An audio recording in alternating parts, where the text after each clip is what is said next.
नमस्कार, मैं मानवी ठाकुर। आप देख रहे हैं न्यूज 24 फास्ट एक्सप्रेस। आज की कुछ खास खबरें।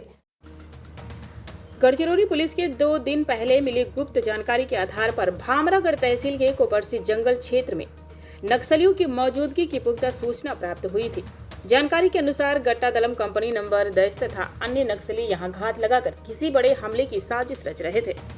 इस पर कार्रवाई करती हुई 20 सदस्यीय C+60 कमांडो पार्टी और CRPF की 2 QRT टीमें लगभग 25 किलोमीटर का सफर तय कर नक्सल विरोधी अभियान पर रवाना हुई। अभियान के दौरान नक्सलियों ने सुरक्षा बलों पर आधाधुंध फायरिंग की, जिसका पुलिस ने भी मुंहतोड़ जवाब दिया। इस मुठभेड़ में कुल 4 नक्सली ढेर हो गए, जिनमें 3 महिला और 1 पुरुष नक्सली शामिल हैं। मारे गए नक्सलियों पर कुल 14 लाख रुपए का इनाम घोषित था। आपको बता दें, गढ़चिरौली के पुलिस अधीक्षक नीलू उत्पल ने बताया कि इस कार्रवाई के बाद अहेरी दलम पूरी तरह से समाप्त हो चुका है। घटनास्थल से पुलिस ने हथियार, गोला बारूद, नक्सली साहित्य और अन्य सामग्री भी बरामद की है।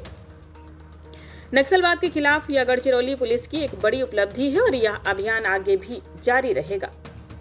25/8/2025 रोजी गडचिरोली पोलिसांना खात्रीशीर गोपनीय माहिती भेटली होती की भामरागड तालुक्यामध्ये कोपरशी जंगल परिसरात गट्टा दलम कंपनी नंबर 10 आणि इतर माओवादी फॉर्मेशन यांनी एक कॅम्प लावलेला आहे आणि तिथे त्यांचे मोठा घातपात करण्याचे कट रचण्याची ते सुरू आहे आणि त्या अनुषंगाने गडचिरोली पोलिसांनी 25 तारखेची संध्याकाळी ते additional SP operations M Ramesh यांच्या नेतृत्वाखाली BC60 पार्टी आणि 2 CRPFचे QATs यांचे अभियान लॉन्च केले होते आणि जवळपास 25 किलोमीटरचे पायी प्रवास आणि क्रॉस कंट्री पायी प्रवास नंतर काल जेव्हा आर्या सर्च आमचे पार्टीज करत होते तर त्यावेळी ते कॅम्पमध्ये बसले माओवाद्यांनी अंधाधुंद गोळीबारी गडचिरोली पोलीस दलांचे कमांडोजवर केले।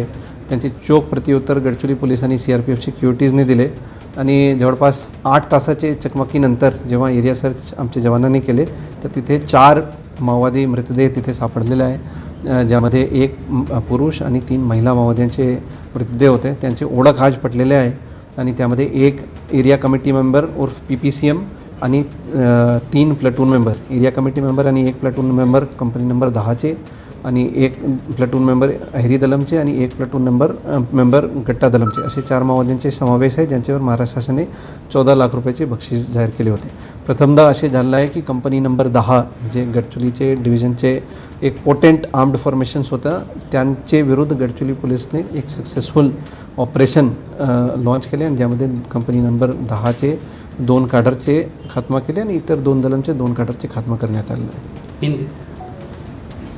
और खबर का अपडेट पाने के लिए बने रहिए न्यूज 24 फास्ट एक्सप्रेस के साथ।